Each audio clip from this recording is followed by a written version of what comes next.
Found out my fiancée had been using me as a temporary wallet. Her friends even encouraged it. I walked away, but my phone blew up with 53 missed calls. Had to share this. Throw away for obvious reasons. Welcome to today's story. But before we dive in, I'd really appreciate it if you could help me reach 1,000 subscribers soon. It would motivate me to keep bringing you more amazing stories. Thank you so much for your support. Now let's get into today's story. Imagine being in a relationship where you think everything is perfect, only to realize you're being manipulated. Have you ever experienced something like this or felt like you could relate? Keep watching to see how the character navigates this betrayal and takes back control of their life. You won't want to miss how this unfolds. When I met Jessica, she was everything I had ever wanted in a woman. Smart, successful, and stunningly beautiful.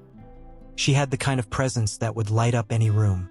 I was just a regular guy, a 32-year-old working in software development for a medium-sized tech company. I wasn't rich by any means, but I had my life together. I had a decent apartment, a steady job, and a few side hustles that kept me afloat. Our story began like any romance you'd expect from a cheesy rom-com. We met at a tech conference. I was sitting alone, nursing a coffee when she walked in. She was with a group of colleagues, but somehow, she locked eyes with me across the room. I remember thinking, there's no way she's looking at me. But then she smiled. I don't know if it was her confidence or my own low self-esteem, but I couldn't resist approaching her. We started talking, and before I knew it, we spent the whole evening together. I was hooked, felt like fate had brought us together. Over the next few weeks, we went on several dates, casual at first, but then everything escalated quickly. Jessica was always saying the right things, making me feel like I was the most important person in her life. I thought this was it, the start of something beautiful. At first, it was all small things. She'd mention how her rent was overdue or how her car broke down again. But every time, there was an excuse, a reason why she couldn't handle it, and it was always just temporary. I believed her. After all, relationships are about supporting each other, right? Months passed, and we became inseparable. At least that's how it felt. Jessica moved into my place, and at first I didn't think much of it. She had these boxes, so many boxes, filled with clothes, shoes, and makeup. I barely registered it as a sign of how much she had accumulated in her life, or how little I really knew about her true financial situation. She was an ambitious PR professional with a flair for self-promotion, and I assumed that one day, she'd contribute more. Her career was clearly on the rise, or so I thought. Her business was on the verge of a breakthrough, and her client list was about to explode. She told me this all the time, always with that same confident smile that made me feel like everything was going to be okay. I had to trust her, right? It didn't take long before I started covering more and more. Rent, utilities, her car payments, and even some of her student loans. Each time I questioned her about finances, it was always the same excuse. I'll pay you back as soon as I land this big client. And every time, I swallowed the frustration and reminded myself that love meant sacrifice. I was investing in our future, in us. Meanwhile, Jessica would occasionally surprise me with small gifts. Concert tickets, a fancy dinner, maybe even a weekend getaway that seemed extravagant at the time, but somehow felt just right. It was only much later that I realized I was paying for all of it. But I didn't mind, I told myself. It's fine. We're in this together. Love meant compromise, right? We had our ups and downs like every couple, but those moments always felt manageable. It was the small things that started to add up. Over time, I realized the weight of the situation wasn't just the bills or the debts. It was the fact that I was the one always stepping in to help, while Jessica seemed to always be on the edge of something bigger, something that would change her life and ours. But that moment never came. Her breakthrough was always just around the corner. Every month, it was the same conversation. But something changed in me. The first time I actually questioned my own choices was when Jessica suggested we should upgrade our lives. We'd been talking about our future over dinner one evening, and it was like something snapped in her. Her friends were all living in these grand homes, driving luxury cars, wearing designer clothes, and posting everything on social media like it was a competition. "You deserve the best, babe," she said, sliding her hand over mine, her eyes sparkling with that excitement I couldn't ignore. "We should be living like them. Don't you want us to have the best?" At the time, I didn't question it. Of course, I wanted the best for us. I wanted to give her everything she deserved. I was willing to make sacrifices, and somehow, this felt like the right next step. It was just temporary, right? We'd both have everything we wanted soon enough, once things fell into place. It's just temporary. Those words danced in my head like a mantra. And so, I kept going along with it, digging deeper into my savings. Every time I checked my bank account, the numbers kept getting lower and lower. I wasn't just covering her expenses. I was draining my savings. I was beginning to wonder if this was really how relationships worked. Was I supposed to just give everything I had? To keep spending and investing while she told me everything would be okay? But it didn't feel okay anymore. I had taken out a loan to cover some unexpected medical bills. Something minor at first, but it piled up fast.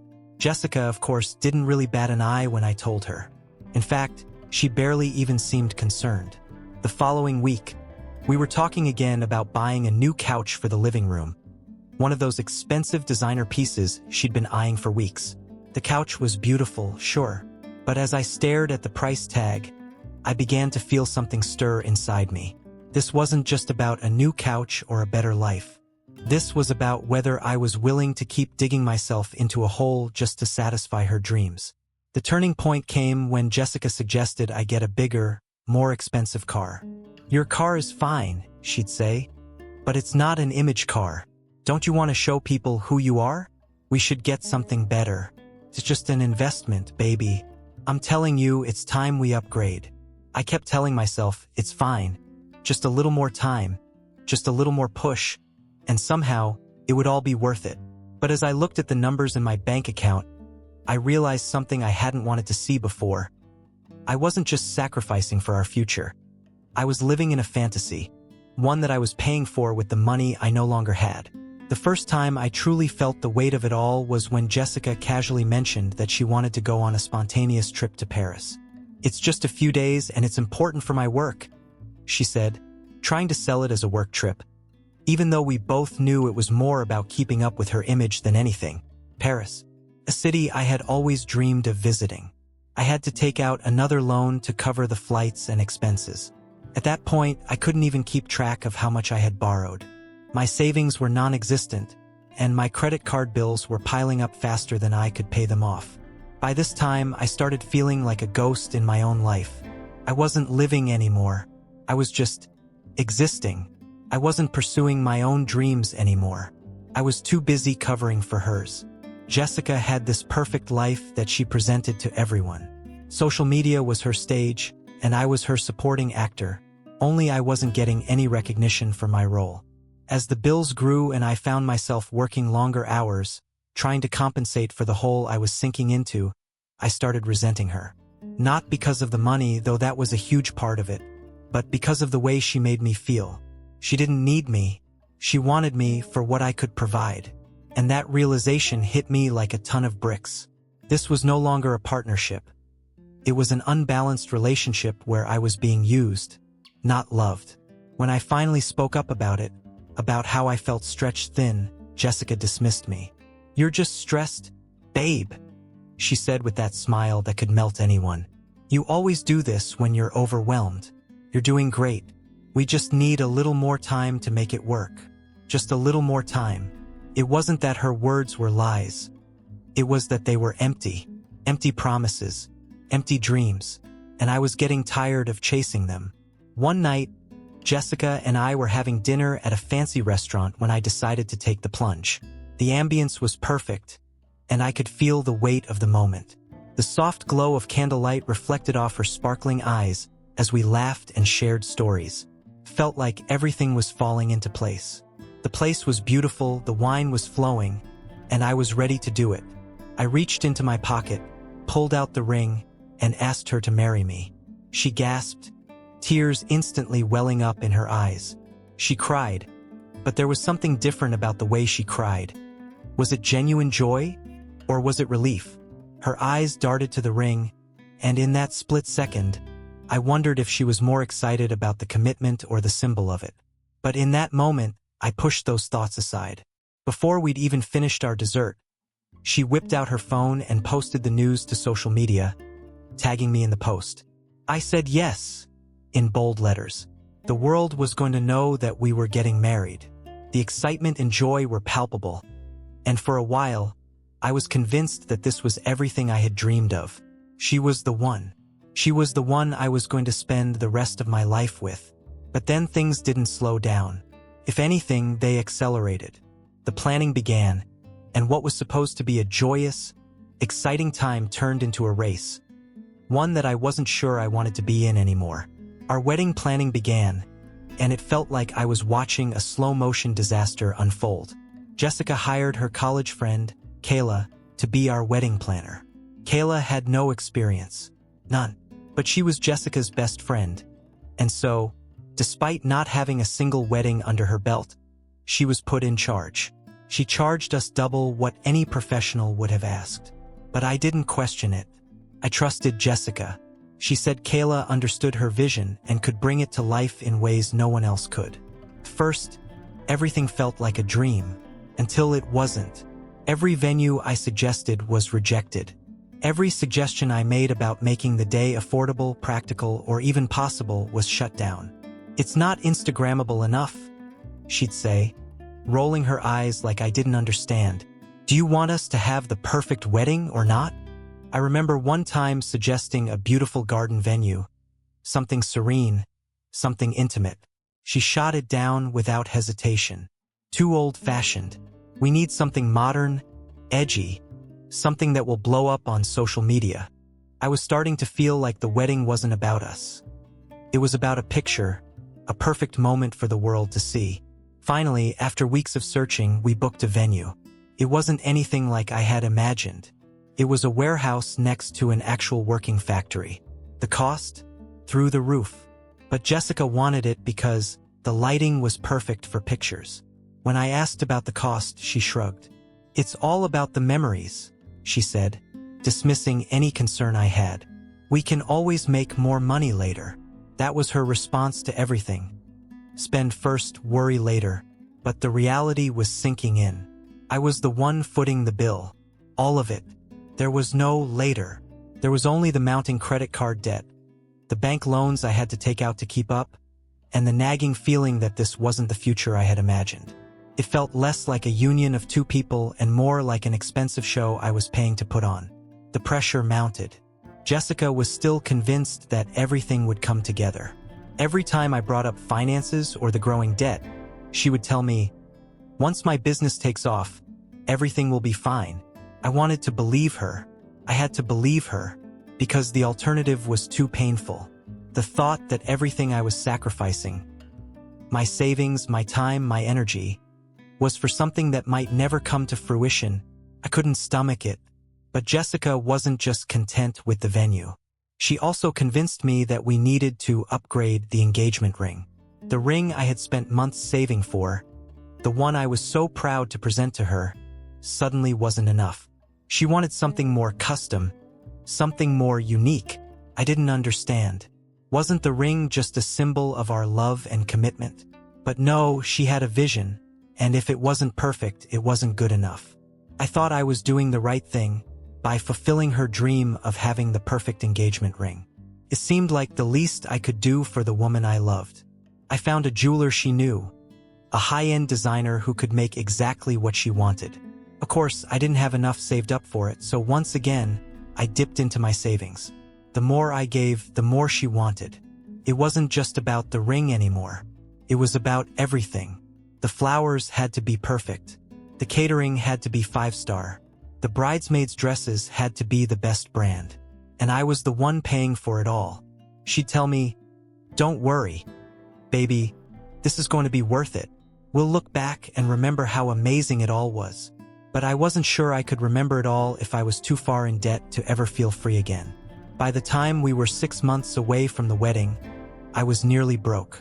My credit card debt was growing at an alarming rate. Every time I checked my bank account, I felt the sinking feeling in my chest. I couldn't even imagine how much I owed anymore. Jessica hadn't contributed anything substantial. She would occasionally give me small amounts for her share, but it was always a fraction of what we were actually spending. She was always just about to land that big client, the one that would change everything. But nothing ever changed. I was stuck in a loop of optimism, hoping that things would work out just like she promised. I wanted to believe in her business. I wanted to believe that my sacrifices would eventually pay off. But the weight of it all was starting to crush me. I was drowning in debt while Jessica walked around with a smile, planning our perfect wedding, and telling me that once the business took off, everything would be fine. But would it? Could I really trust her? And if not, what had I really given up for this so-called future? Hey, are you finding the story interesting so far? If you are, make sure to subscribe to the channel so we can continue the adventure together. The best part is just ahead. But then came the moment that changed everything. It was an ordinary evening, or at least it started that way. I was lying on the couch, half watching TV, absent-mindedly scrolling through Instagram, trying to distract myself from the relentless weight of everything going on in my life. I had this unsettling feeling that something wasn't quite right. It wasn't just the growing debt, or the fact that Jessica still hadn't contributed anything substantial to the wedding costs. It was something more, but I pushed those thoughts away, dismissing them as stress or anxiety from all the planning. I was mindlessly watching reels when a notification popped up on my phone. The name on the message caught my eye, Tiffany. I didn't recognize it immediately, but something about the message piqued my curiosity. You don't know me, but I'm friends with Kayla. I think you should know what Jessica says about you behind your back. My heart skipped a beat, and for a moment, I considered ignoring it. Could just be another internet troll, someone looking for attention. But there was something in her tone that grabbed me. Something real, something personal. Couldn't ignore it. Against my better judgment, I tapped on the message. What was this about?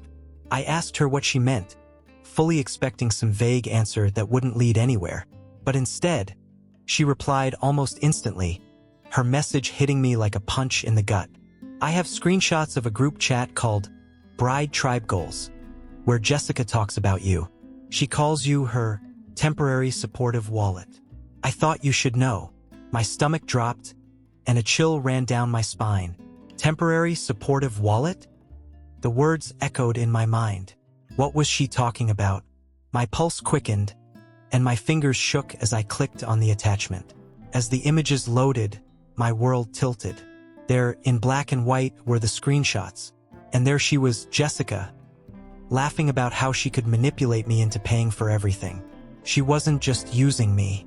She was teaching her friends how to do it. Always create a crisis before asking for money. They're more likely to give when they think it's urgent, Jessica had written. Another message from her.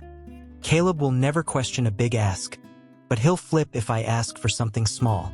I always make it seem like a crisis. My blood ran cold. My breath caught in my throat, and for a moment, the world around me seemed to fade out of focus. How had I been so blind? How had I let myself get so deep into this? I felt like I was sinking, drowning in betrayal, and all I could hear in my mind were the repeated words, temporary supportive wallet. I had trusted her with everything.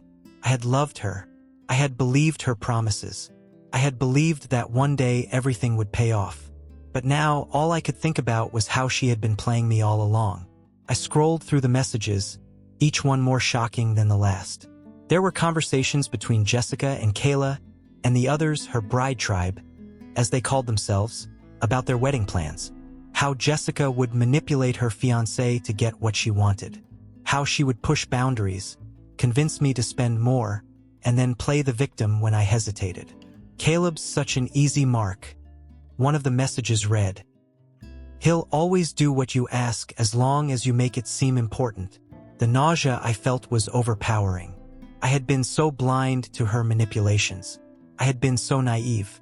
How could I have missed this? I spent the next hour in a daze, scrolling through the messages, trying to process the betrayal. How many times had she used me, How many times had she smiled and told me everything would be fine, all while planning how to get more from me? The worst part was realizing how she treated me as nothing more than a tool, a resource to fund her dreams, her wedding, and her image. "It's all about the memories," she had said when justifying the extravagant costs of the venue, the ring, the wedding plans. But those memories weren't about us. They were about her, her image, her social media. My heart twisted. Couldn't breathe. I wanted to scream. How could I have been so stupid? For the first time, I felt a surge of rage bubbling up inside me. I was furious, but I was also heartbroken. Every lie, every little manipulation, came rushing to the surface like a floodgate being ripped open. I wasn't just angry at her for using me. I was angry at myself. I had spent so long convincing myself that this was what love looked like.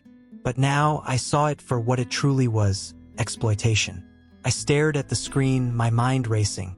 I couldn't believe what I was seeing. I thought I was building a life with someone who loved me, someone I could trust. But instead, I had been nothing more than a paycheck, a safety net for Jessica's lavish dreams. I didn't know what to do next. I could feel my anger intensifying, but I was paralyzed by the shock of it all. I had to act, but how? Did I confront her? Did I call her out on everything she had said and done? Or did I take the information I now had and use it to protect myself? But one thing was clear. I couldn't stay in this toxic relationship any longer. My trust had been shattered beyond repair. And Jessica? She wasn't the person I thought she was. I had been living in a fantasy, and now the cold, hard truth was staring me in the face. I couldn't keep going like this.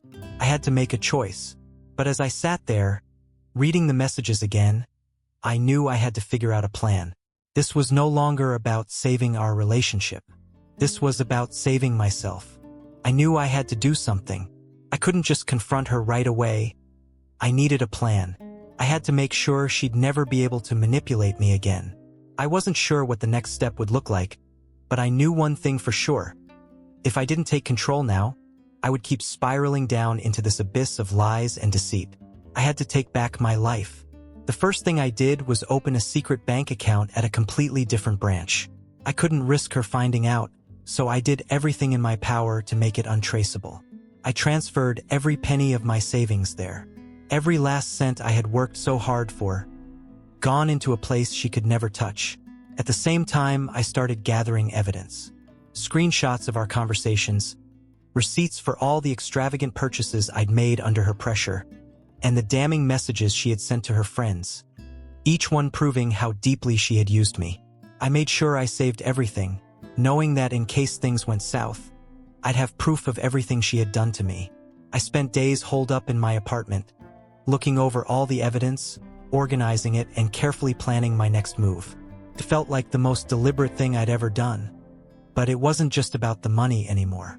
It was about reclaiming my dignity, my independence, and my self-respect. Jessica had turned me into someone I barely recognized, and I couldn't let that happen anymore. A week later, I decided to create a diversion. I needed her to stay occupied, to let her guard down. I pretended to be excited about her upcoming girls' trip to Cabo. I even went so far as to offer to pay for her share of the trip as an early wedding gift. She practically glowed with excitement, the joy lighting up her face as she accepted without hesitation. It felt almost too easy, like she'd been waiting for this moment, for me to offer. But what she didn't know was that I had arranged something very different for her. Instead of sending her to the luxury resort she expected, I booked her into a wellness retreat, hours away from her friends. It wasn't a 5-star resort with Instagram-worthy views and decadent amenities.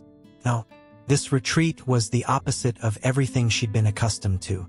It was secluded, non-refundable, and, most importantly, nothing that would satisfy her social media addiction. No Wi-Fi, no luxury, just isolation, meditation, and emotional processing. I made sure that her friends would never find out where she was. They'd be left in the dark, thinking she was having the time of her life on a beach somewhere. But the truth was, she was going to be forced to sit with herself for the first time in a long time. No distractions, no escape, just her and the consequences of her actions. When she landed in Cabo, I was already long gone. I had packed up my things, every last possession I held dear, and moved it out. I canceled our lease without a second thought. The apartment that had once been ours, the place we had shared, was no longer a part of my life. I wasn't just leaving a space behind.